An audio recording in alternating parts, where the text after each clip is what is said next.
Okey guys, ni pendarahan terbesar betapa liciknya strategi Indonesia, dan Malaysia adalah tourism champion Asia Tenggara untuk 2 tahun berturut-turut mengatasi target 42 juta pelancong masuk. Menang dari Indonesia 4-0. Tahukah anda bahawa Presiden Indonesia Prabowo ada strategi untuk menurunkan rupiah supaya orang Malaysia membayar hutang Indonesia? Sekarang nak bina ibu negara baru. Lepas tu dia juga jadikan anak saudara dia Deputy Governor. Orang Malaysia ini menyebutkan bahwa orang Indonesia itu licik. Licik seperti apa? Dia menyebutkan bahwa Indonesia sengaja menurunkan mata uang mereka untuk hal-hal yang bikin Malaysia di kemudian hari bisa bikin pusing kepala. Seperti apa? Mari kita bahas. Jadi sebelum kita bahas, jangan lupa untuk like, komen, dan subscribe, oke? Nah, di video kali ini mungkin sedikit kontroversial karena bapak-bapak ini menyebutkan bahwa orang Indonesia itu licik karena dia merebut wisatawan asing karena dia menurunkan uang atau mata uang mereka supaya uang dari luar itu masuk dengan cepat, dan dia menyebutkan bahwa ini trik licik untuk merebut hati wisatawan asing yang ada di Malaysia untuk pindah ke Bali. In the bank apa ni? Dan bukan itu saja, dia telah jadi ni member Gaza Foundation of Peace. Boleh bayar 1 bilion US dollar. Sebenarnya tuan-tuan dan puan-puan sekalian, Prabowo itu pandai kerana dengan jatuhnya rupiah maka akan jadi seperti air duit masuk ke Indonesia. Sektor Jakarta KL, ingat minyak naik bagi Indonesia. Garuda 2.7 juta 646 ringgit, emas 938 ringgit, dekat 50% harga bas lebih pada Garuda. Kadar keuntungannya naik sehingga 31 juta. Salah satu syarikat tourism yang terbesar di Malaysia. Bukan itu saja, margin dia daripada 1% ke 5% kerana apa? Lagi ramai turis keluar daripada Malaysia, keluar negara. Jadi ini strategi licik dia ya. Memanglah bila kita ke sana kita shopping, maka untuk orang Indonesia. Saya pun tak sangka bila saya ke Indonesia naik Woosh, rupanya bayar hutang dia orang kerana 53% daripada customer Woosh adalah orang Malaysia. Saya pula, aku nak pergi Indonesia lah, peduli apa aku pula. Kenapa di Malaysia banyak pekerja warga asing tidak memiliki apa-apa dokumen? Senang kata kosong. Sebab apa?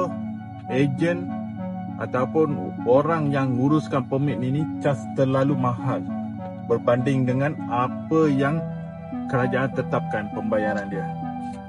Ini saya ada satu pasport bagian peladangan dia punya pasport. Pas dia hanya RM60. Pas dia, levy dia RM640, visa dia RM50, proses dia RM125. Jadi campur-campur dalam RM700 lebih saja dia punya pasport. Tetapi orang ni, saya punya kawan punya pekerja, dia bayar RM2,500 untuk renew. Tapi tahun yang pertama dan kedua dia bayar hampir RM3,500. Sebab itu ramai yang tak mampu memiliki permit ataupun pasport. Kita tahu kan, pekerja yang datang dekat sini, mereka dalam bidang-bidang pekerjaan yang orang Malaysia yang kurang berminat dan bahaya. Contoh macam dekat kawasan ladang, buat pembangunan, itu aja diorang datang Malaysia untuk nak kerja. Bukannya dia nak kerja dekat JPJ, bukannya nak kerja dekat JNB, Sokso, Selcom, BG, dekat Tenaga Nasional. Bukan dia orang nak minta kerja dekat situ pun. Kerja-kerja, bidang kerja yang kita orang Malaysia yang sendiri yang tak nak buat kerja. Saya boleh bagi anggaran lah. Dia orang punya gaji yang average lah, even 1,600, saya ada kira lebih kurang lah. Even 1,600 lah, 600 lah. Sebab pembantu rumah sekarang je baru naik gaji tinggi. Dulu saya rasa bawah 1,000. Gaji bawah 1,000, pukul 6 kena bangun kena basuh dia punya kereta, balkoni semua kasi bersih-bersih. Sebelum bos dia bangun kena sediakan dia punya sarapan. Lepas bos dah pergi kena basuh rumah, kena basuh kain itu ni semua. Sampailah malam pukul 12, lepas bos dah tidur baru dia boleh tidur. Jadi pagi sebelum bos bangun, Belakangan ini muncul perbincangan di media sosial ketika sebagian warga net di Malaysia menilai bahwa Indonesia dianggap licik karena dinilai sengaja memberikan nilai tukar rupiah melemah agar terlihat murah di mata wisatawan asing. Mereka beranggapan strategi ini membuat biaya hotel, makanan, hingga destinasi wisata menjadi lebih terjangkau dibanding negara tetangga, sehingga turis dari berbagai negara berlomba-lomba datang berlibur ke Indonesia. Namun jika dilihat dari sisi ekonomi makro, nilai tukar mata uang bukan sekedar alat promosi wisatawan. Pergerakan rupiah dipengaruhi banyak faktor seperti kondisi pasar global, neraca perdagangan, suku bunga, hingga stabilitas ekonomi dunia. Melemahnya mata uang juga punya dampak negatif, seperti harga impor yang lebih mahal dan tekanan pada daya beli masyarakat. Di sisi lain, sektor pariwisata Indonesia memang berkembang pesat berkat promosi destinasi unggulan, pembangunan infrastruktur, serta kekayaan alam dan budaya yang beragam. Faktor inilah yang dinilai dominan menarik wisatawan, bukan semata-mata oleh kurs.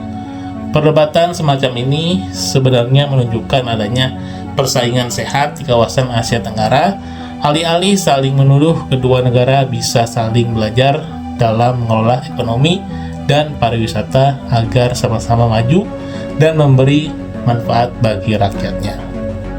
Jadi memang ada plus minusnya ya. Kita seolah-olah menurunkan mata uangnya karena biar terlihat murah dan bisa wisatawan asing datang ke Indonesia dengan berbelanja lebih banyak ya.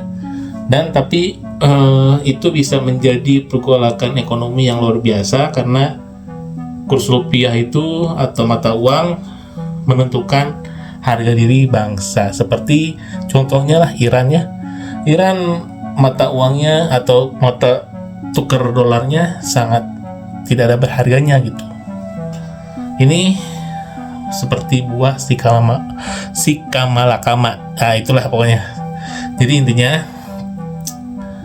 Indonesia dan Malaysia memang bersaing ya soal pariwisata, siapa yang unggul. Tapi memang Malaysia sekarang unggul ya, wisatawannya banyak.